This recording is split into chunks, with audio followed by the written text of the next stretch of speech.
Jim Gordon has vowed to bring the Joker in at all cost, and now many different villains from across the DC universe are ready to test him on this vow. What'll happen next? Well, let's hop into the pages of The Joker issue number 12 and find out together, shall we? So then, as we join the comic, all roads lead to Hooper, Texas. We check back on in with Vengeance, the clone daughter of Bane, who is doing a parachuteless skydive from a plane, as she makes her way all Terminator style to the Sampson family farm to finally do in the Joker and complete her genetic programming. Likewise, Barbara Gordon is making her way to Texas too. She caught a ride with Cressida, the mysterious member of the Court of Owls who is also invested in the Joker's demise. These two powerful women verbally fence for a little bit, Barbara naturally horrified at what the Court of Owls seemingly did to her brother, resurrecting him as one of their Talon assassins. But unfortunately, before Oracle can actually do anything, she ends up getting taken out from behind by Cressida's hulking henchmen. Barbara had thought she could finish this problem all on her own. Luckily, Jim didn't take her advice and as such has hooked up with Harvey Bullock to come and reinforce her. With nothing but time to kill on their private jet ride, Jimbo gets Harv up to speed on everything that's been going on with him in this ever-growing conspiracy involving the network. Needless to say, all these revelations have shook Jim to his very core, and in fact, this is basically the overall thesis of the book. Gordon is a man who believes in doing the right thing, that one man can make a difference.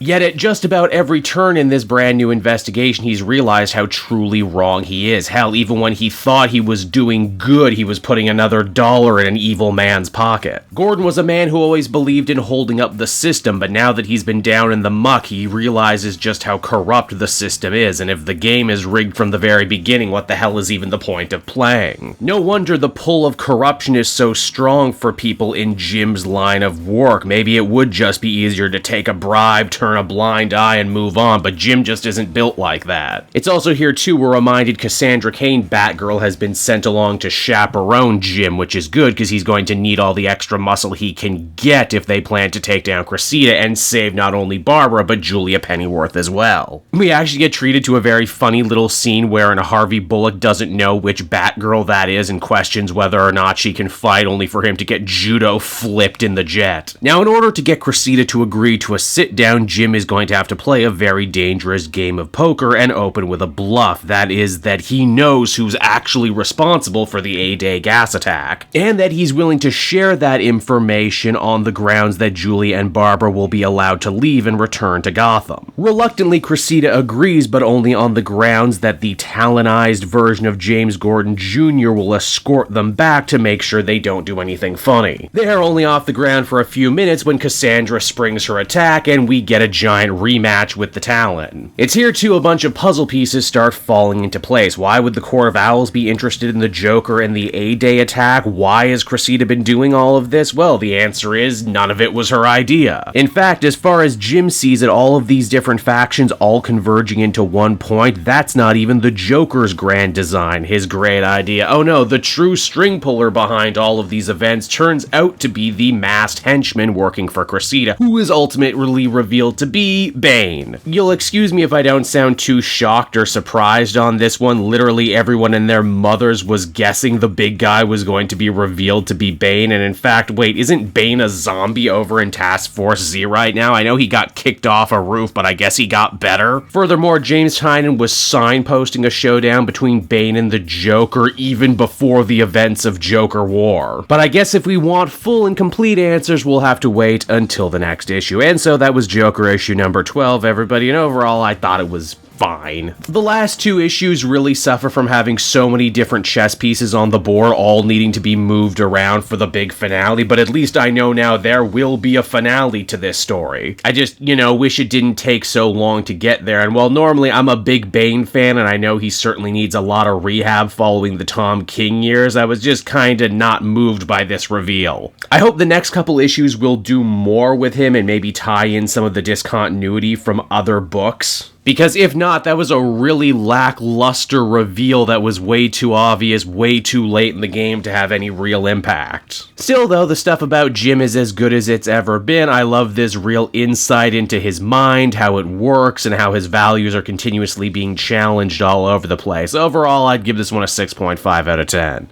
Hey there everyone, it's your pal Cape Joel again, and if you're seeing my face right now, that means you watched to the end of the video, and I'll always be grateful for that. Retention helps in this crazy YouTube game, and so does becoming a patron. If you head on down to the description, you can find a link to my Patreon page. Recently just redid all the tiers, a lot of cool stuff offering up there, exclusive commentaries, exclusive polls, behind the scenes concept art for Capes and Quest. That's the brand new D&D show I've started soon. Never been a better time to become a patron. You can become a patron for as little as $1 a month and help the channel grow and, help me continue to deliver content like what you just saw. So I want to thank you all, and I will see you again next time. Bye-bye.